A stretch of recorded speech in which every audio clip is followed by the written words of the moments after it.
Well, still waiting for Patsy, but I think we're going to go ahead and start. C.O. Donnie, would Yeah, you please open us in a little prayer, please? sure. Okay.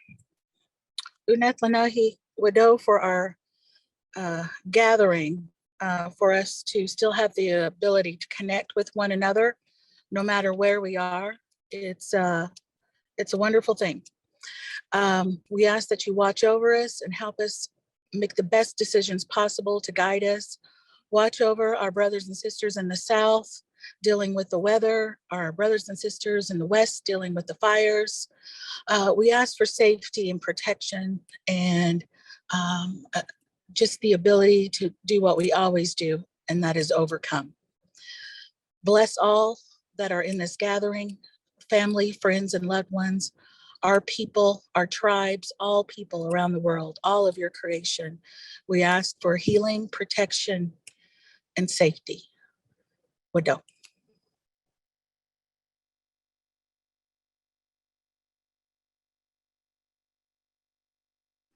You are muted, Kevin. Thanks. I'd like to, Wado Donnie, I'd like to welcome newly elected tribal councilor Johnny Kidwell, and you're welcome to say a few things if you like to now, before we get into the meat of it. I appreciate you welcoming me in, and I got to tell you, I've been kind of drinking from a fire hose. It would seem over the last few weeks, but I tell you, everyone's been so helpful. I'm honored. I feel blessed. I'm glad to be a part of everything, and please keep my number on speed dial, and however I can be of assistance, don't hesitate to reach out. Thank you. Great. Well done. Chief, would you like to address us, please? Sure would, Kevin. Thank you. Thank you, everybody, for gathering again. We are, in a new council term, and I appreciate Councilman Kidwell being here. We're going to continue to, I think, have a good working relationship with your at-large council members as we figure out how we can serve at-large communities better, which is the primary mission of this body, to advise my administration on those types of activities. It's been difficult, obviously, during COVID to engage, but we've all adapted and used technology. And I know the number of at-large organizations have done that, and we appreciate that. So, we try to engage on the issue of our legislative agenda in the Congress, and Kim Teehee, I think, has been connecting with the at-large citizens that way. We have the Cherokee Wherever We Are, a series that's an effort to really reach everyone near and far, but we particularly had in mind at-large communities, giving some content that's accessible to you all as we're unable to meet in person. We still had high hopes this fall that we would be able to come out, and I think we may have done at least some preliminary planning around the November visits to Phoenix and Tucson. I'm not optimistic that will happen given the spread, but we'll keep everybody updated, and we hope as we continue to battle COVID that we win that battle. And at Cherokee Nation, we're doing our level best to do that. You may see some of the coverage on that, but we try our best to lead, putting science, putting public health at the forefront of how we make decisions, and I think it's served us well. Unfortunately, we're in an environment in which we don't operate in a vacuum, and so here on the reservation, we have vaccination rates that are dangerously low. Communities in which some of the proven protections against the spread of COVID, including masking, just aren't done, I think, as much as the science would suggest needs to be done. And we're in a state in which there's a fair amount of political leadership that is decidedly against some of those broader public health measures, which, reasonable people can disagree, but which I certainly think are warranted in a global pandemic that's killing people. So all of that to say that there are still difficult times in the Cherokee Nation, but we're trying to seize every opportunity to keep people safe and to look towards the future. And so in that regard, we've had a good day here at the Cherokee Nation as we've announced some important local investments. And I know this isn't of direct impact on the at-large, but you all like to hear about what's going on back home. And the major initiative today is a $40 million investment into early childhood education in the Cherokee Nation, specifically our Head Start program. So we're continuing to look towards the future, even as we grapple with some very difficult immediate concerns relating to the pandemic. So that's essentially my report, but I wanted to tell you how much I value the feedback that we get from this body. Kevin and I chat offline from time to time about some of the issues that gets raised, and it has helped, I think, sharpen my administration's focus on how we can serve at-large citizens better. So thank you for what you do, and look forward to more feedback today. If I can't stay on for the whole call, certainly I know Kevin and I will get together and I'll get a briefing on how things went. Thank you all. Anyway, what though, Chief? We're continuing to admit people, but I just got a note from Kim and she's going to be unable to join us today. So, and I see Patsy has joined us. So thanks for getting on, Patsy. We were worried about you. And let's see, there was a number I didn't recognize, but I don't see him on there anymore. So everyone, welcome. We've heard from the chief, and we've heard from Councilor Kidwell, and I think we'll get on with the meeting. So we'll start out by getting approval for the meeting minutes last time.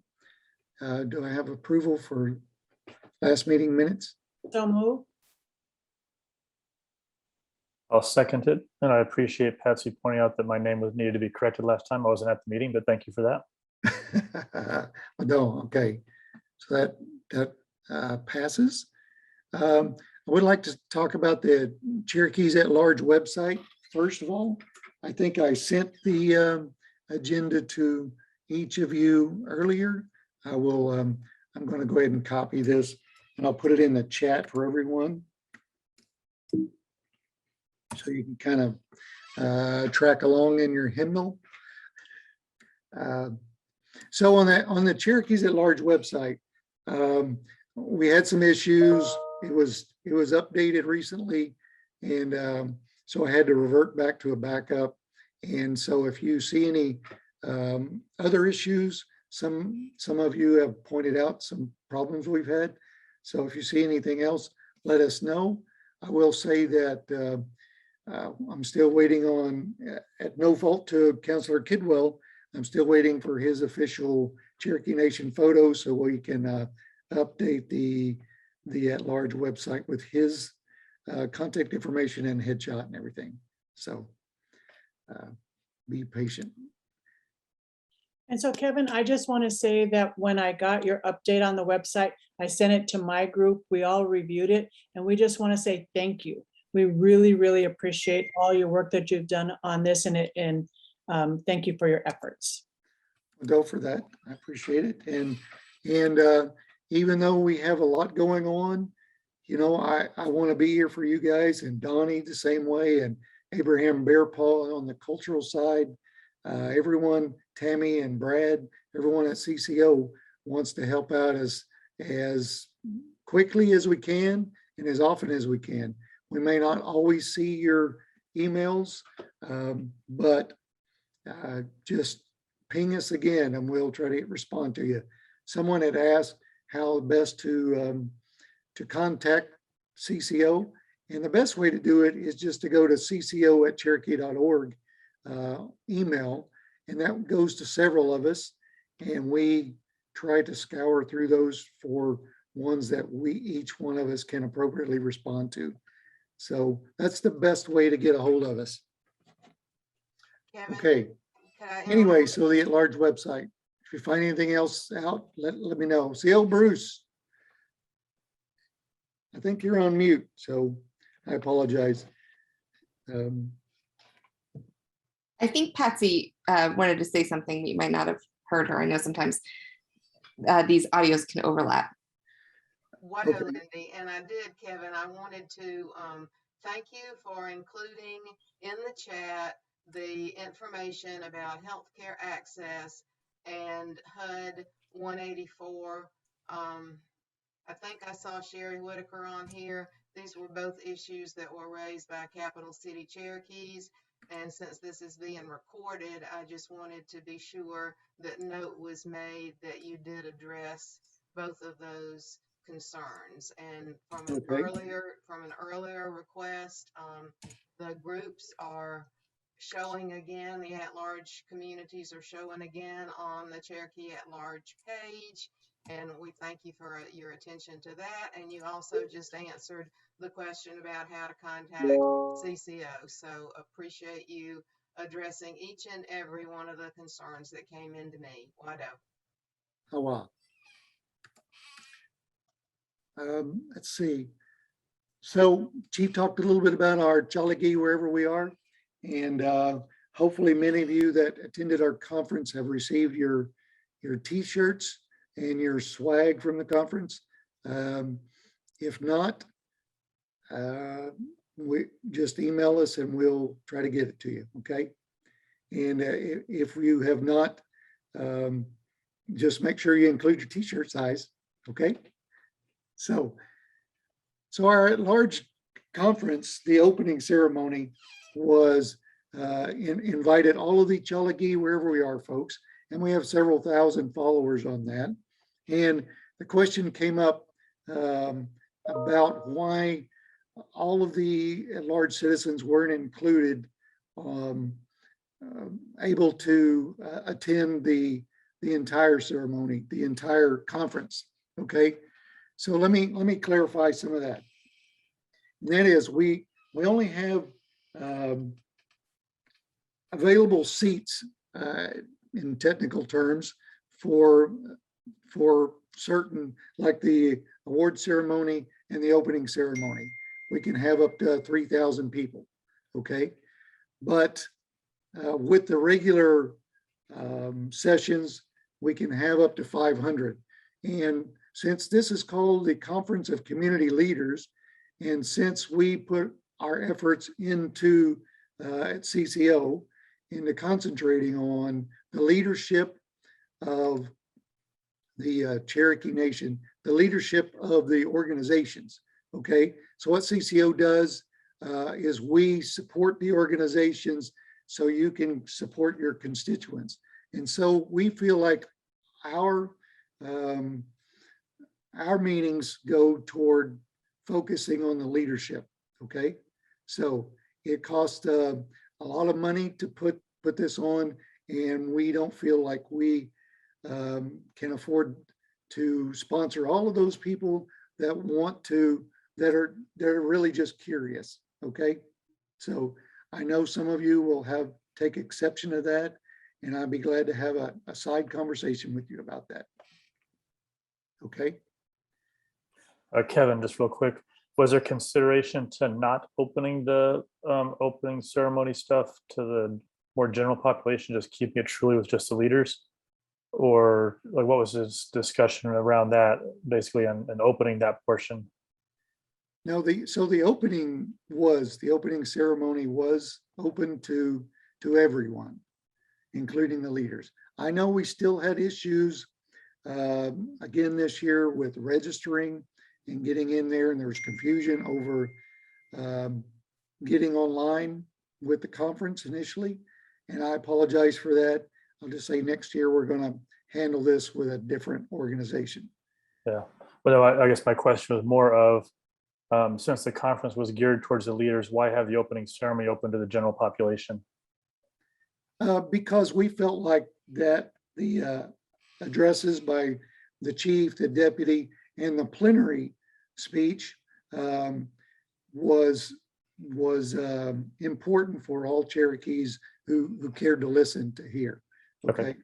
It also, yeah, that's reasonable. I just didn't know what the thought process was for having the two separate, I guess, audiences, if you will. I understand the leadership side of it. okay. I wasn't sure about that one. That makes sense though. And we actually use it also to substitute our Cherokee Wherever We Are series. You know, we've been having those every month. And so we substituted this initial plenary address with that this month, just like we did for the Chief's State of the Nation address for the holiday. That was a substitute for this month. So next month we'll be back in the studio again for the Cherokee Wherever We Are series. So Okay, yeah, that makes sense. there Thanks. you go. I saw Kim on here earlier, and so Kim, if you're here, Kamisha, is that Kim? Does Kim want to address everyone? Yes, Kim is on here. Okay. I apologize, Kim. All right.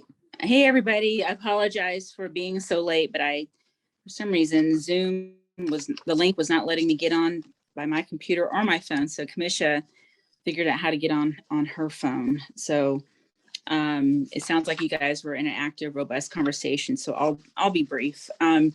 So I just wanted to give the committee just some updates on kind of where we are, at least on the federal legislative side of things. As you guys can see in the robust discussions around the reconciliation package.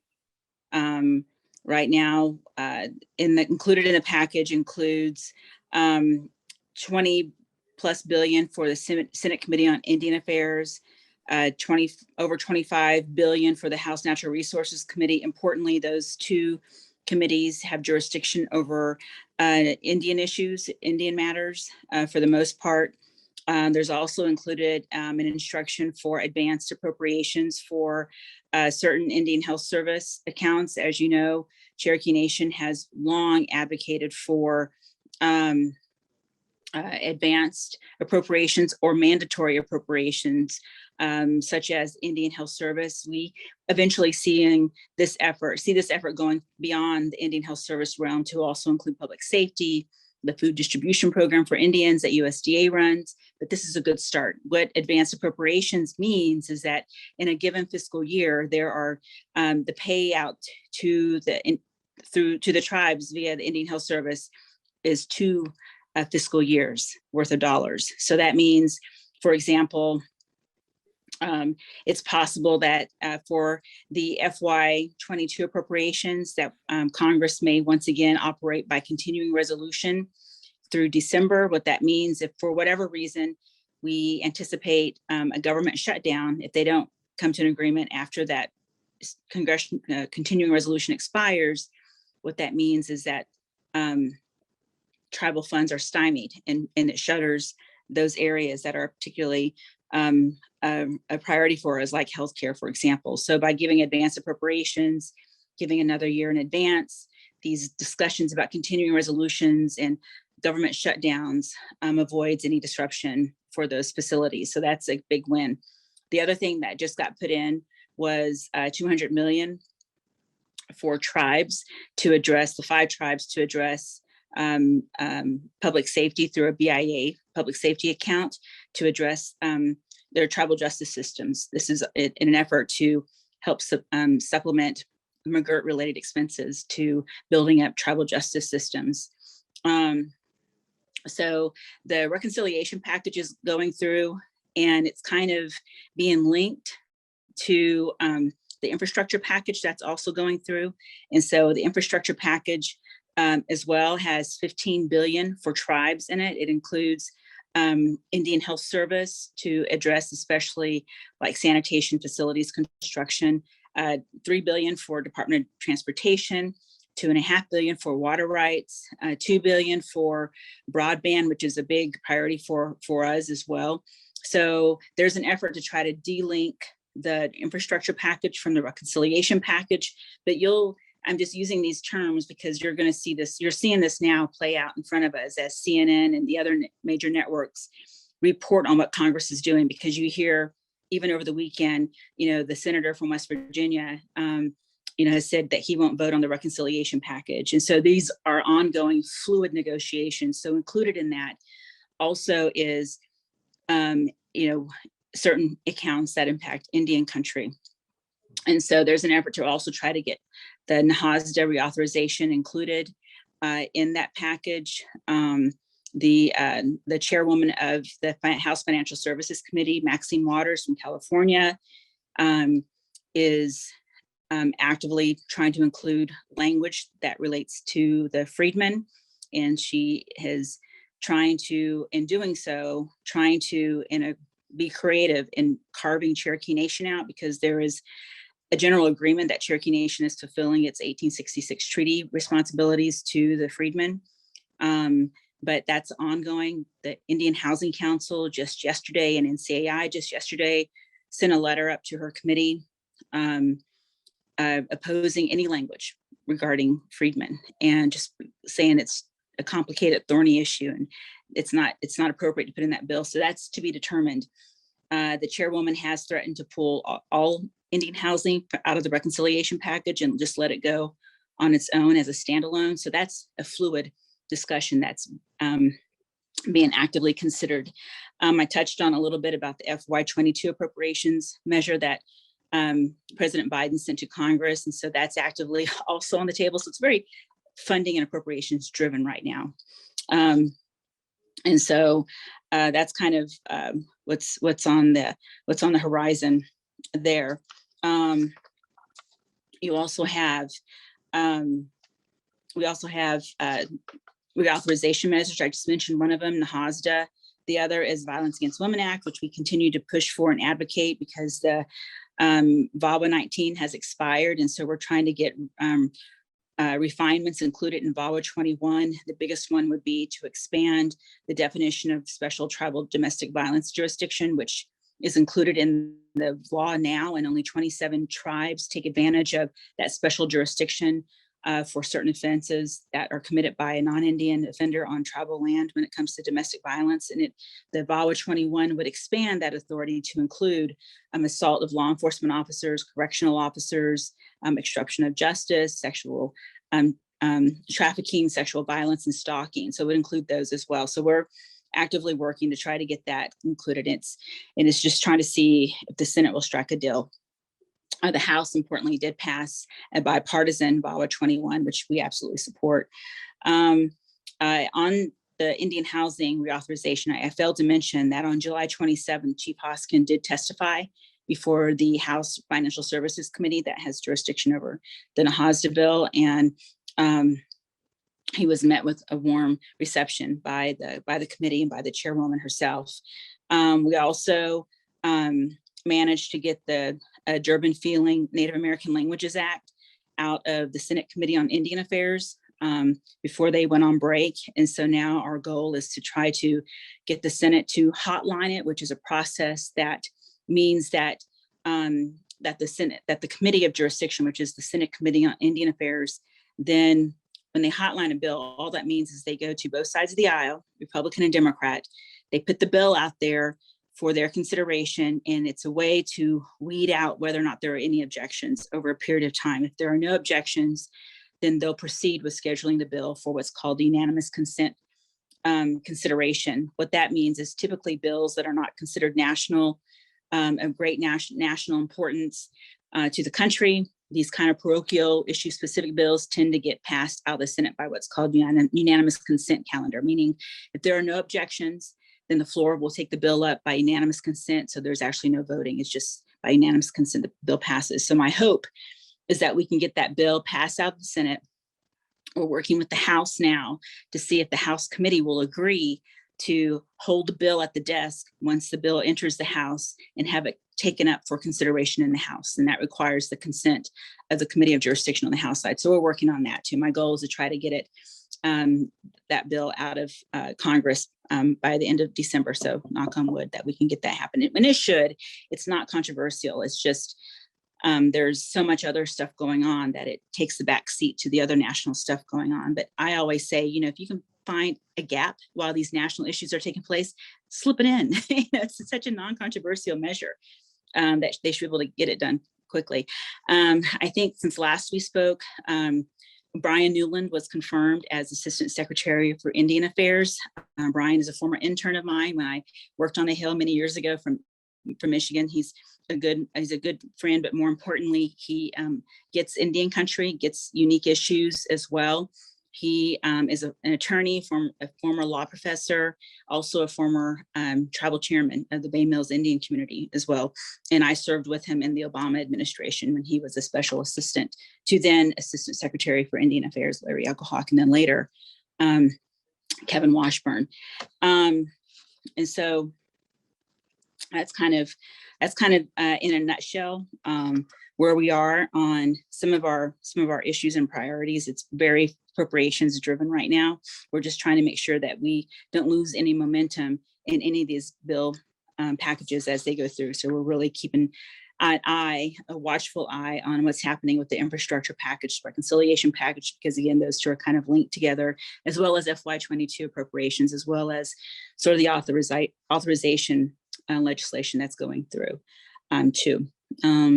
That's all I have. So I kind of sped through all that pretty quickly. Great. Well, we always appreciate your updates. And in fact, next month in October, Kim's going to be heading up panel discussions on the Cherokee Wherever We Are series. And so we're excited to see how that's coming out. She's getting some big names to be on this discussion. So Kim. Thank you, Kevin. And I encourage you all to tune in. It's really kind of our priorities on the state and federal level. And so pulling state legislators and Cherokees and pulling policymakers, former policymakers on the federal side too. So encourage you all to join. Great. Well done. I put in the chat for everyone the YouTube playlist. So we promised everyone that all of the sessions would be available on our YouTube channel. So if you want to go on the YouTube channel to see all of the presentations that were at the conference, then you can do that. And that way no one is excluded just during the live conference it was. Okay. So everyone has access to that. Now we are working the bugs out. I noticed that we had 25 sessions and only 17 are showing up on this list. So I'm the one that responsible for that. So I'll make sure that they're linked in the proper playlist. So just keep looking at that link that I sent you. Also, there were concerns that for those of you on the West Coast, it was really early when you had to get up for the plenary. So we apologize. We had speakers on the East Coast as well. And one had a conflict and we really wanted to get him, Dr. Riggs. And so I appreciate you being accommodating. We will have that in mind next year when we do the planning to try to make that start later. So we appreciate that. We just have to keep in mind the later we start, and if we end at 8 p.m. Central and we're starting another several hours, then the people on the Central and East Coast will be running later. But we do have you in mind when we do that. We apologize for the inconvenience. Let's see. Okay, so October the 16th, mark your calendar for the legislative empowerment with Kim Teehee and friends, we'll say. How about that? So that will be the Cherokee Wherever We Are series. There were questions last time about healthcare access and about HUD 184, and the administration is listening. Healthcare access for at-large citizens, and so the chief has asked the administration and health leadership to explore options of what they can do. Now, we just have to keep in mind that there are some barriers that exist outside the Cherokee Nation. We have federal funding issues that are only allowed on the reservation. We have, other federal rules of usage of funding and reimbursement. So there are a lot of issues that have to work out. And that's why That's why typically, if you don't use Indian health services in your area, and those are available, you can check on the CherokeesAtLarge.org website. There is a government, a live dynamic links to all of the Indian Health Services facilities. And if you click on those links, you can actually see what's available at that facility, whether it be prescription or, pharmacy or eye care or what care is available. So I encourage you to check that out. On the 184, we have huge success in expanding that to large areas in recent years. And that's been the strategy. But there's still some issues and arguments going on over how that can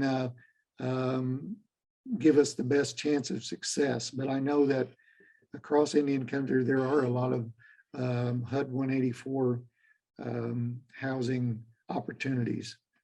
But again, the Cherokee Nation's working on that. Another question from last meeting was the notary public. The Cherokee Nation can provide notary publics.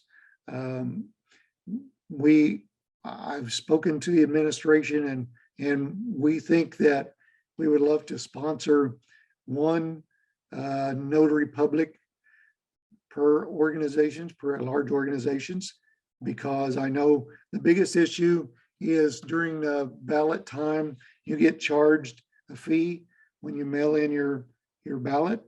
And this way, each organization would have be able to service their community, their constituents. We will send out a link to that. And if I've made myself a note, if I forget, Patsy, you make sure that Tammy knows and she'll send out the link to you. And it's a $25 fee, and we would provide those funds back to you once we receive a receipt for that. Okay. So now, that being said, this is Cherokee Nation Notary Public. We don't know what all of the laws are in your state. So therefore, I wouldn't take that notary public and use it for all state and federal uses, because that might not be acceptable. But for Cherokee Nation, if you're mailing in your ballot, it's definitely going to be acceptable. Okay. Are there any questions about that? Okay. Patsy. What's that? I just said, thank you. What else? Oh, hawa. Okay, let's see. ARPA funds, the American Recovery Plan Act. The previous administration, the previous funding was called the COVID relief funds. This is a whole different ball game. And so it's not used exactly the same way. And we're still working out the details with the federal government.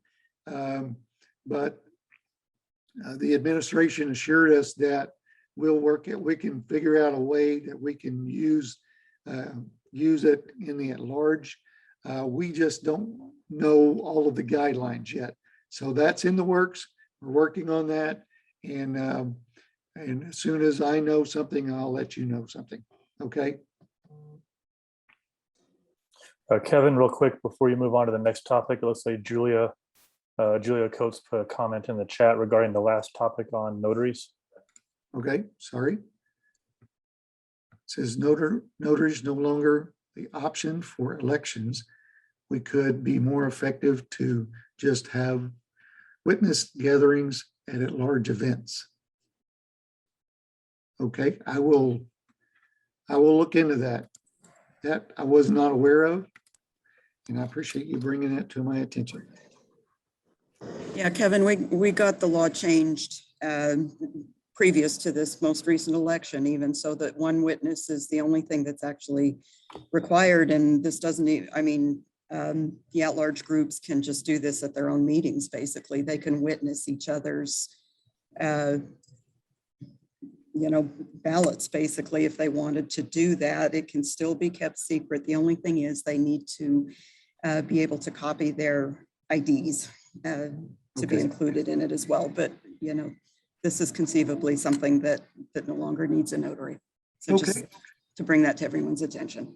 Thanks. Great. Would you suggest, Counselor, that if you were going to come and planning on witnessing for someone, you bring multiple copies of your ID? You think that would be efficient?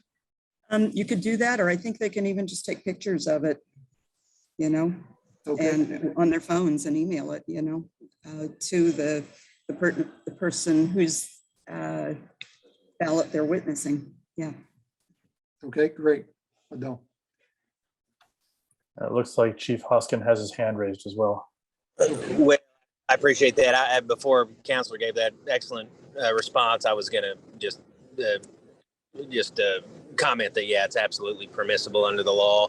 Any and everything we can do to support at-large voting, including clarifying the law as the counselor just did, or if notaries are still of interest, we would do that. But yep, absolutely, it's a much more efficient process thanks to the change in the law. great. No, Chief.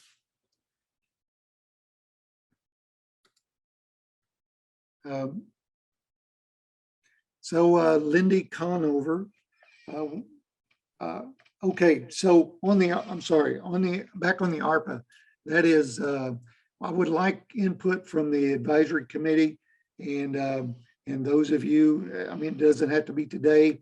Remember, we don't know what kind of funding we'll be able to get from ARPA as far as at large, but we encourage you to email us or email your counselor or email your advisory committee people how you think best to use those funds.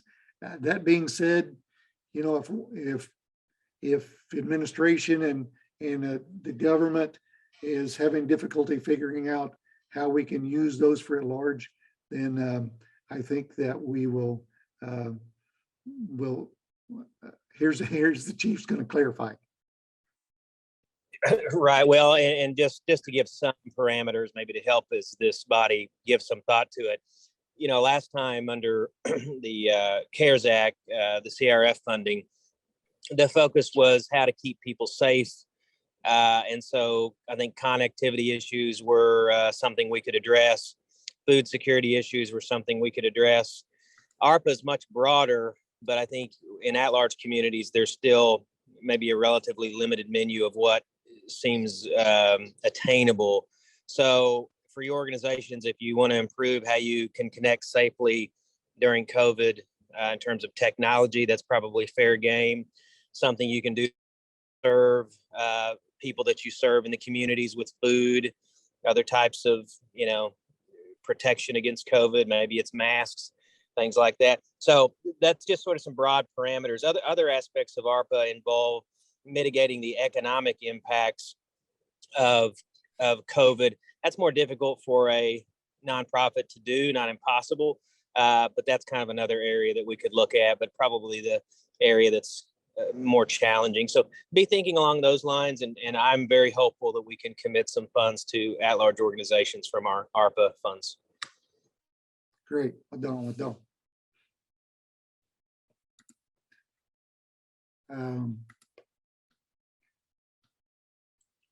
Wendy, go ahead. I did have a comment on that. So what makes sense to me is addressing food insecurities. And so obviously we're not in a position where we can hand out food, but if we could give out like Amazon gift cards, because Amazon delivers food, and then we can pass those out to our constituents. So at any point in time they are having food insecurities, they could use those cards to get food delivered to their home. To me, that makes sense. So just my thoughts on that.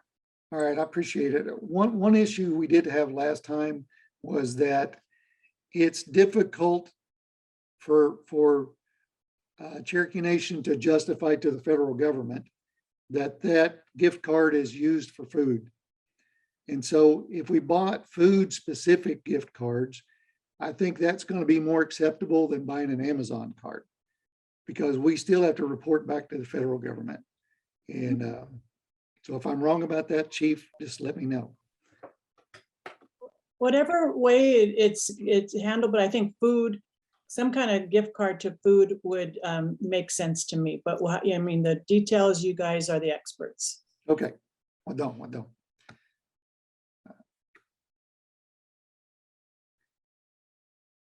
Lindy, would you like to talk about how our 501c3 and state nonprofit setup assistance is going? Absolutely. Thank you, Kevin. As hopefully most of you will remember, we are working with our nearly 24 at-large organizations who had previously been part of the sort of their satellite organizations under one nonprofit through CCO. We're now encouraging folks to make their own 501c3s with their organizations, and CCO is helping with that, and I've been asked to kind of help run lead on that. So just to give you an update of, once again, our nearly 24, about half of them are at some point in the process.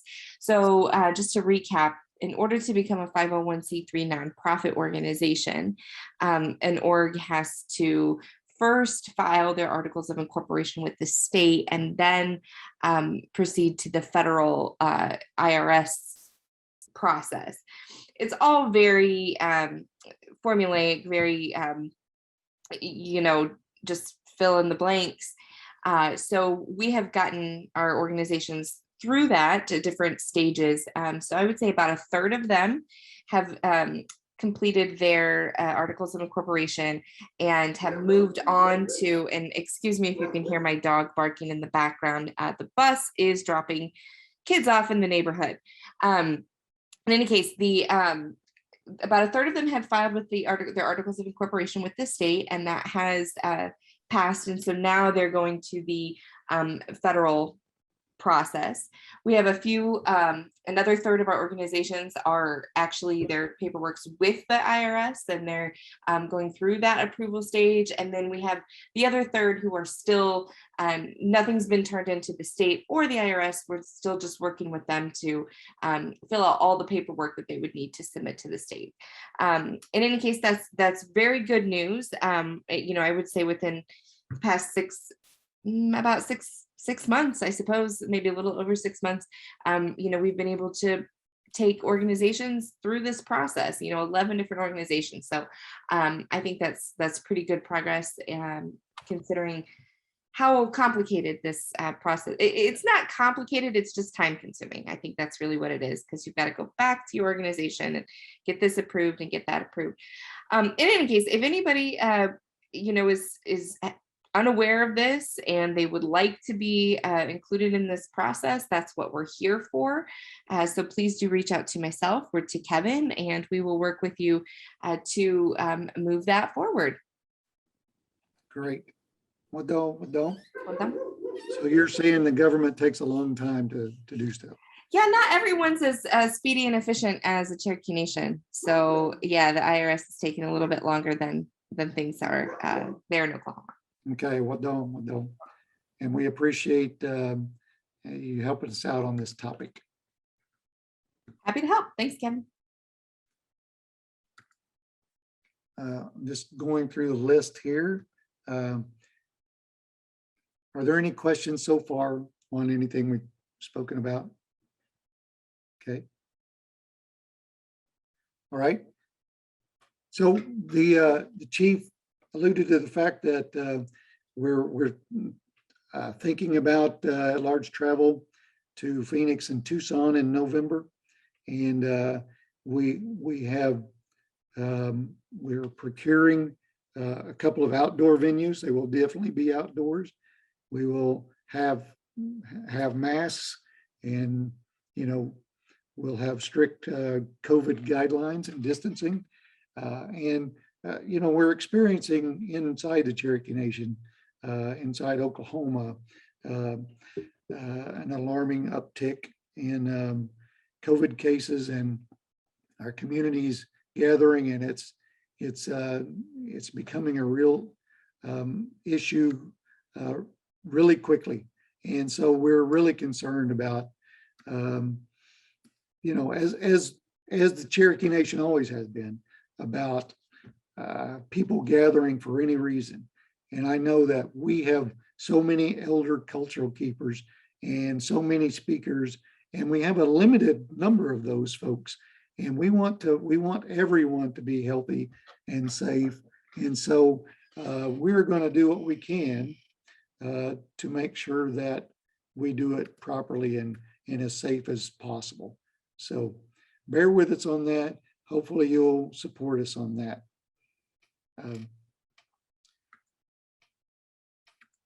Okay, so next we have where I'd like your input on information. The at-large youth advisory group. And so it wouldn't be any type of voting group like this would be, but there have been several at-large young people that have reached out to us over the last year wanting to do something in their communities, in their schools. And all of us on here realize how difficult it is to engage young people in anything, much less something cultural, right?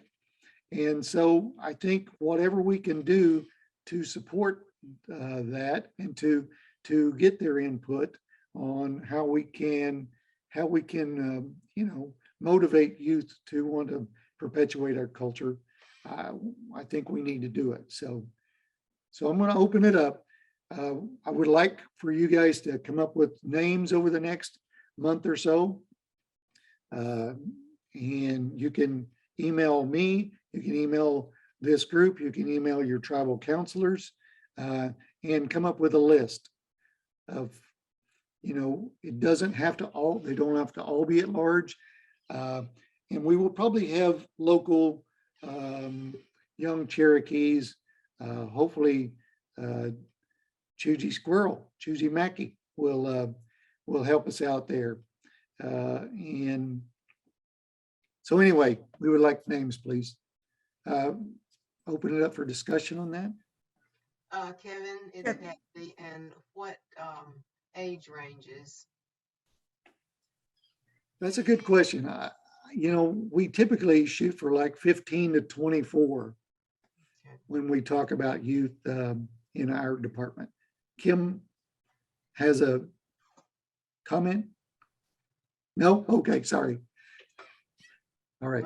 I have one, Kevin, if I could. So, Okay. yeah, I'm sorry, I'm in the airport. So if you're hearing background music and stuff, I'm very sorry about that. But We hear your mask. and a mask, yeah. Let me get my mask off for just a moment if that helps.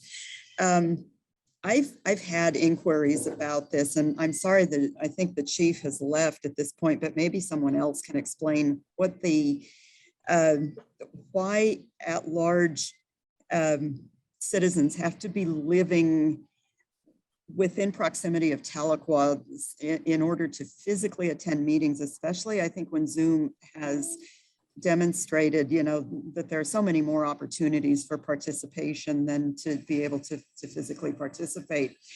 I just, you know, the at-large organizations are extremely significant, but the reality is that the at-large population, especially in Oklahoma itself, is so much greater than is just represented by these groups. And I think that there is a lot of interest. I have been contacted by students, by parents over the many years of people who don't have any affiliation with these organizations just because of where they live, and yet are still very, very interested in serving on the Youth Tribal Council, for instance.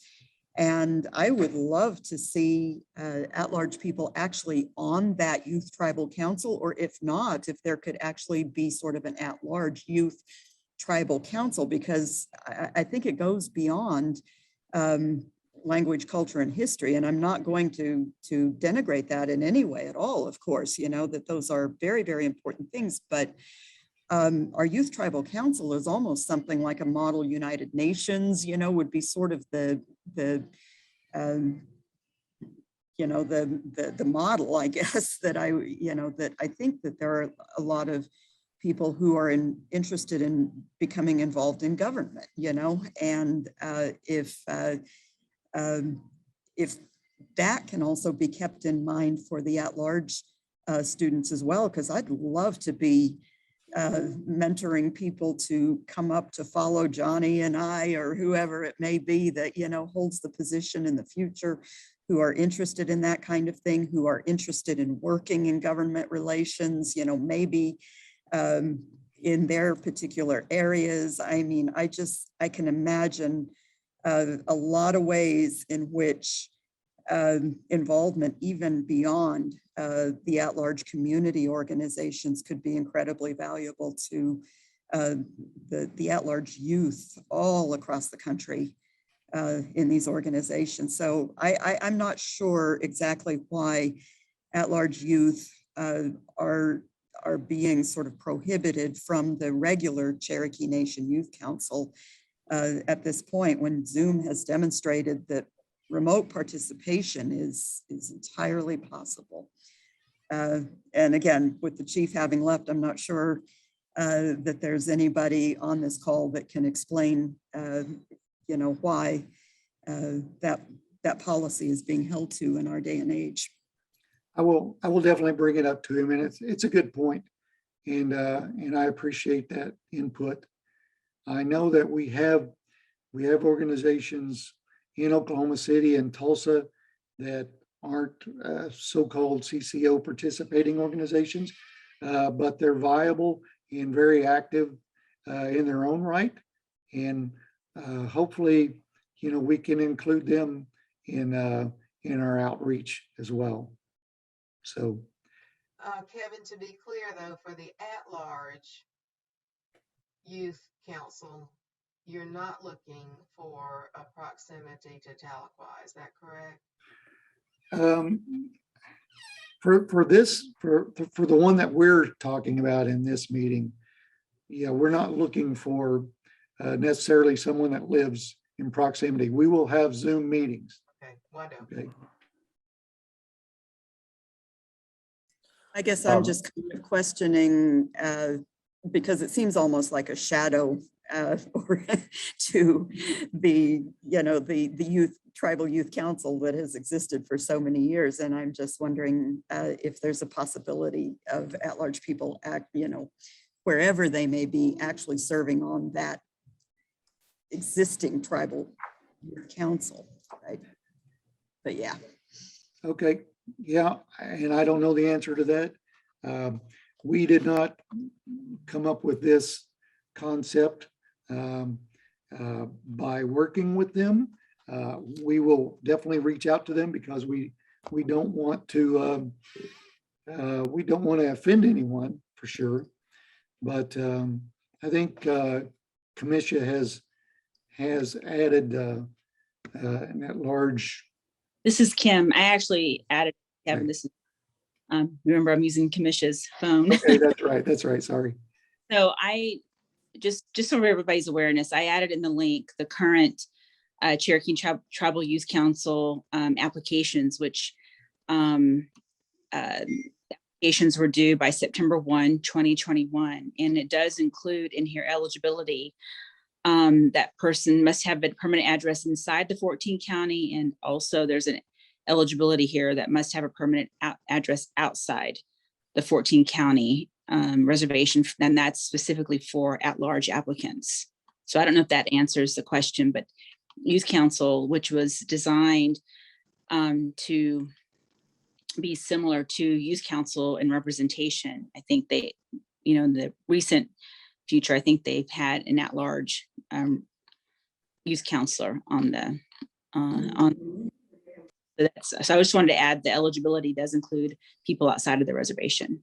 Okay, and we appreciate that. And it also says they have to be able to physically attend meetings, though, which is pretty limiting. That's the point I'm trying to make. Yeah, we do have at-large people on but they're all from just outside. They need to. I mean, they definitely need to be able to use technology. Even pre-COVID, we had a young lady who was a student at Stanford who was the youth council.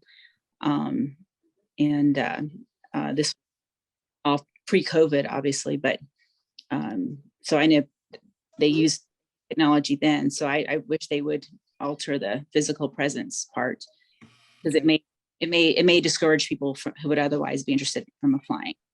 Okay. We appreciate that. Appreciate that, Kim, and appreciate that, Councilor Coates. Kevin, this is Donnie. Yes. Is that something that the tribal council needs to address?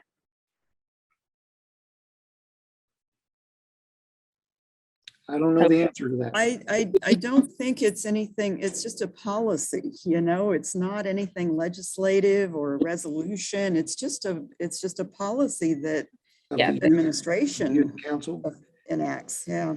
We might have to talk to Lisa Trice Turtle about it, because she's the main contact for this. So I'll look into that. Kevin, I think if you want to follow up to it, probably be best to talk to Chief of Staff and Corey Bunch, Okay. the education. Well done. Okay. So in the meantime, we're wanting to figure out how we can engage youth in the at-large areas. So if you come up with some names of young people that you feel are engaged, and I feel like they need to be Cherokee citizens. That's going to be a little bit controversial, but you know, we support Cherokee Nation, and so we're gonna nominate. Really have it. Oh, okay. Any questions about that? Okay. And if you're not sure if they're a citizen or not, go ahead and nominate them, and we will look that up. Okay. All right. So the next are legislative updates. I put legislative updates, but I was thinking of Kim at the time, but I really meant our presentations we have weekly with Abraham and Donnie. And that is, you know, we have a cultural one, we have a leadership one.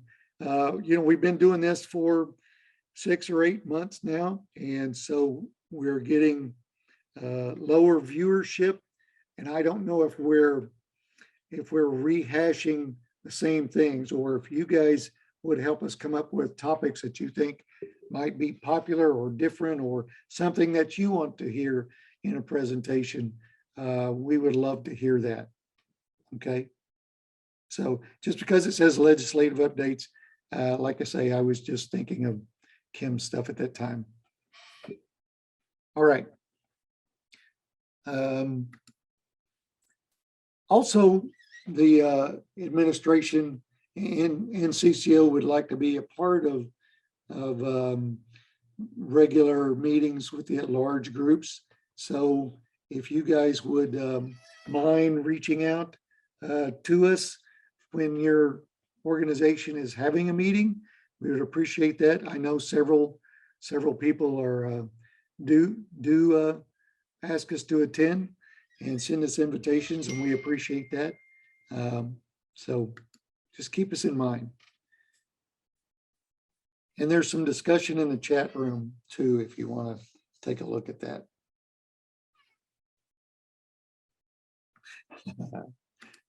Thanks, Julia. All right. So with that, I'll open it up to new business. If I may, Kevin, I'd like to get some input from the other 3 at-large folks on here. I know at our organization, we established our own kind of youth advisory board for our group, and initially had some interest from a handful of individuals. In the end, 2 actually started participating in it, and now it's down to 1 person. And we keep putting the call out, and it's basically everything. I don't know if the other 3 individuals on the call are aware of either their own organization or other ones in their regions that have been successful in getting the youth to be more engaged, either with their own group or with a shadow group, if you will.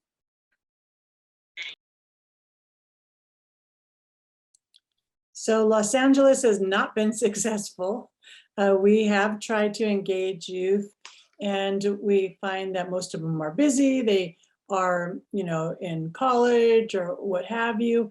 And what we have found is they are more topic driven versus participating in a meeting.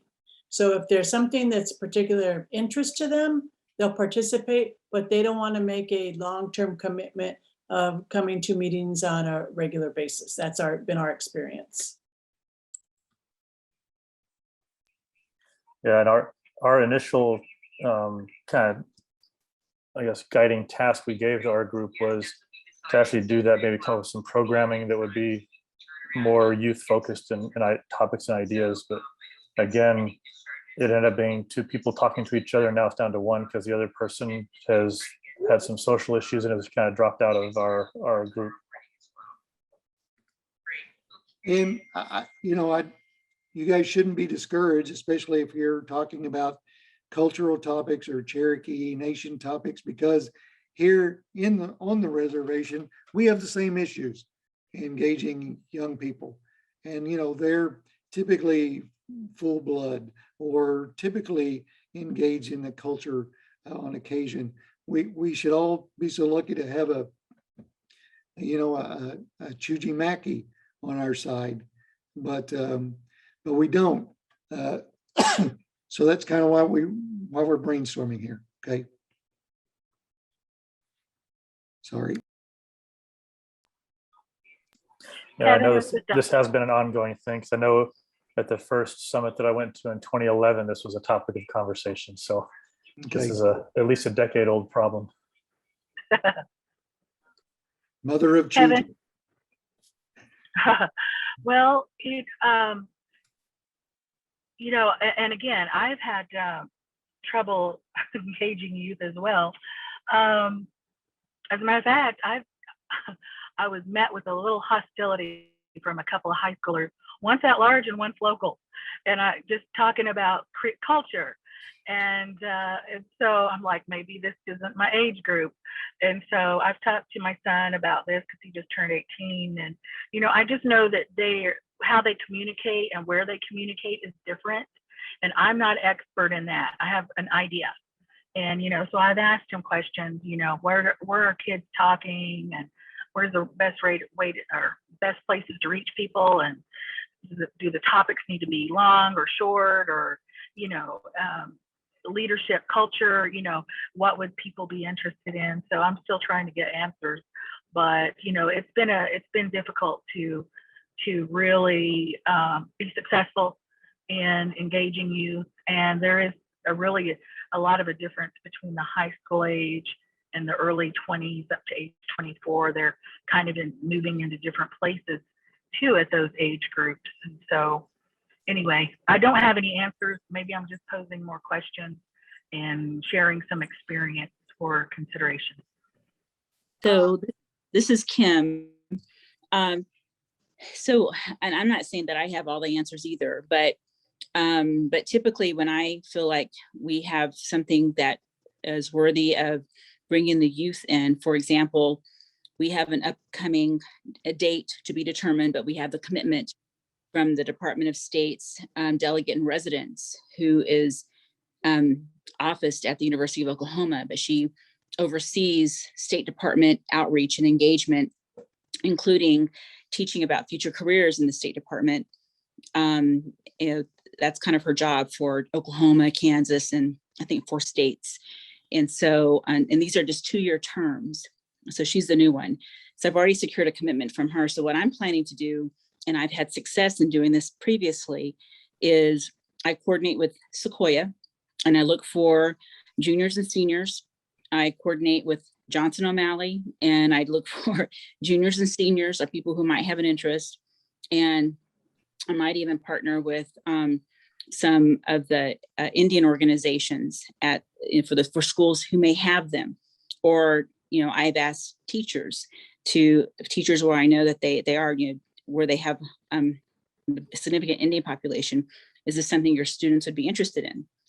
So trying to coordinate a date so that we can do this in a way that's virtual, and ensure participation is something I'm looking at. But we've kind of done that coordination in the past, and at least that's been successful. But something that's ongoing tends to be where you start getting people dropping off over time.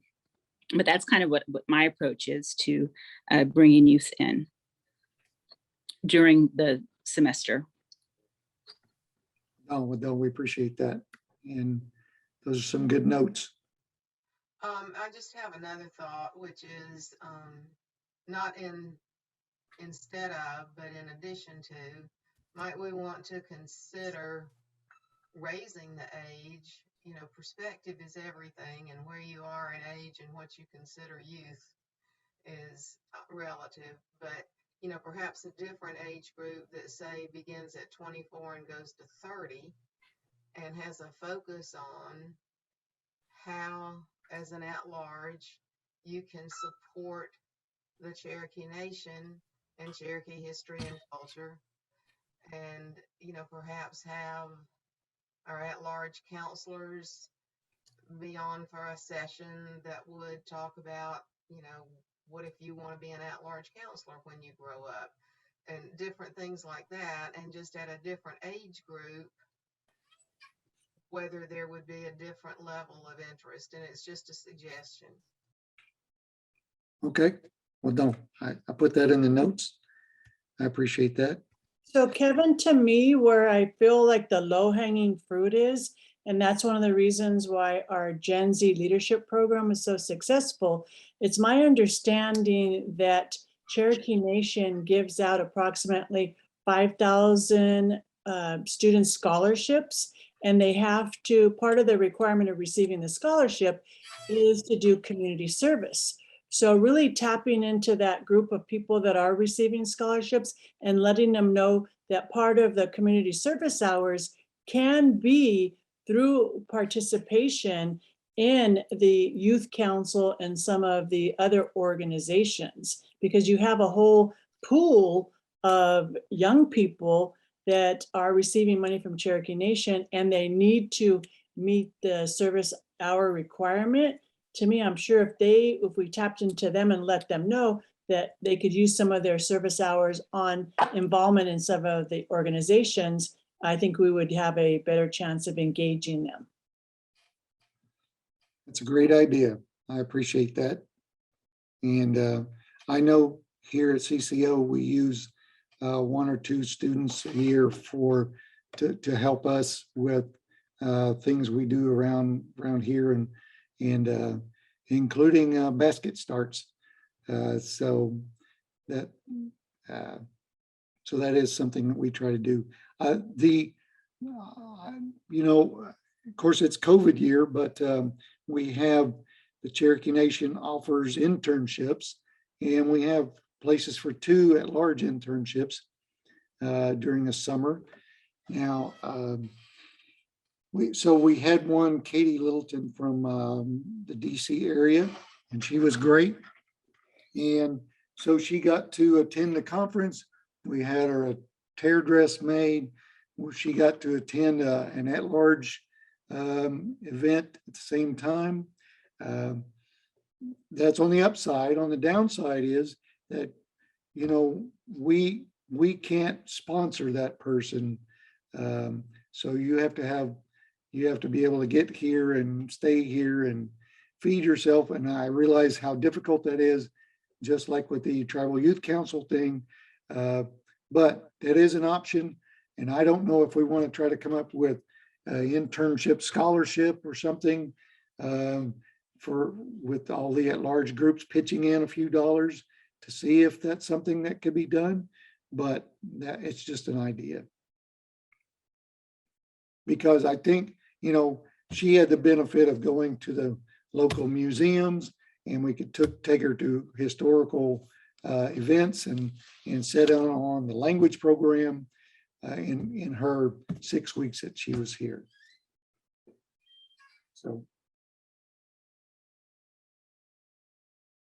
and then she went off to Stanford.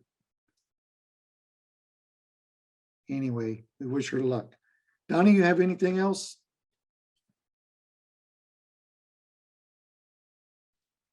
I don't at the moment. Okay.